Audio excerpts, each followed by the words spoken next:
Ladies, welcome. Thank you. Thanks for coming over. Appreciate Thanks it. for having us. Now, you're both classically trained, really, and Barbara, for your part, you know, I guess it's unusual or unique to see a harpist. Is it a rare instrument? We see it certainly with the symphony orchestras, but not kind of on the road. Yeah, well, it works beautiful in chamber music, for sure, in a flute and harp duo. Flute and harp seems to be the perfect musical combination, and you can expand that duo into a quintet easily, adding a couple of string players. But the harp can also be used as a solo instrument. My training happened in Salzburg at the Mozarteum, and I was trained kind of to be a soloist. And when I did my degree at Boston University, I was trained to become a orchestra player. So I have kind of both backgrounds, yeah. Is it unique or rare to study harp and to actually, you know, follow that through into a career path? Right. Of course, it's a rare instrument. Yeah. Oh yes, absolutely. Actually, in my home in South Germany, it's not that much a rare instrument. Okay. But you would start with folk music. So there are way more harpists around. If you continue your studies, you find less harpists around, of course. Yes, yeah. But in Boston, we're lucky to have a lot of harpists. Yes. So, and Vanessa, for your part, as well, classically trained and performed, both of you, all around the world, really, just given some of your background. But you're here in Quincy. Yeah, well, we live in the area. I mean, I live in Jamaica Plain, Okay. and Barbara lives in Chestnut Hill. So I think when you're an artist in Boston and you're a freelancer, in other words, not tied regularly to one ensemble, you go everywhere. Ladies, thank you so much. Thank you. Thank you very much. You're very welcome.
Guys, welcome. Thanks for coming over. Thank you. Thank Yeah. you. Really appreciate It's great it. to be here. Yeah. Yeah, it's Mark, of course, no stranger here to the Right. city or to Quincy Access Television. Great to For have you. many years, right? Yeah, great to have you back. It's nice to be back. Yeah. Talk about how you guys got together and how long this collaboration's been going on. Well, you know, Peter and I both graduated from New England Conservatory in 1981. Wow. We did not really know each other or play together for maybe 3 or 4 years after that. So I would say it's probably around 25 years we've been playing together at least. And I know at years past you were involved with First Night here in Quincy for a little Yeah, bit. for 15 years, Okay. and that was just a blast. I'm sure there are a lot of listeners right now who enjoyed themselves that first night. What is the secret to your longevity? How do you guys stay together for so long? And it Well, works? I try to eat my greens. Okay, well that's always good. Yeah. Fruits and vegetables. I think we have a ball when we're playing. Yeah.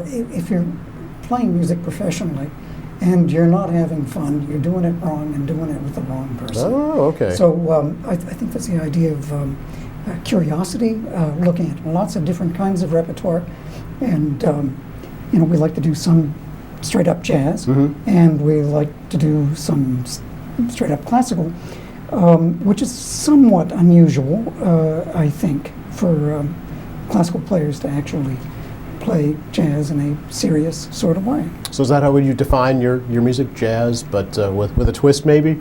Well, I mean, we're primarily classically trained. Okay.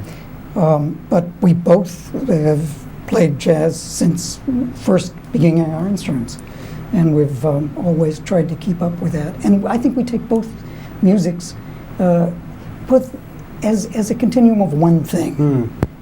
There's just music, Yeah. good music, and whether it involves improvisation or just reading from the page, we try to add our interpretation and integrity. So was it always flute and guitar between you and Mark, or have there been other instruments as well? Well, do you mean, do we often play with other players? We Okay. sometimes have a little jazz quartet with a great jazz bass player Dave Zox and John Funkhauser playing piano. I was going to ask both of you, what your influences were. So it sounds pretty varied. It's broad, yeah. Yeah. Peter was describing all music as the same. As it turns out, there are very few classically trained flute players who can actually play jazz the way Peter does. That's one of the unique things. I mean, his classical playing is fabulous, and his jazz playing is just as great. That is quite unusual. It's not so unusual that guitarists can do something like that, but with flute players, it's just the nature of the training. It's quite unusual. Thank you both. Thank you. It's been a pleasure.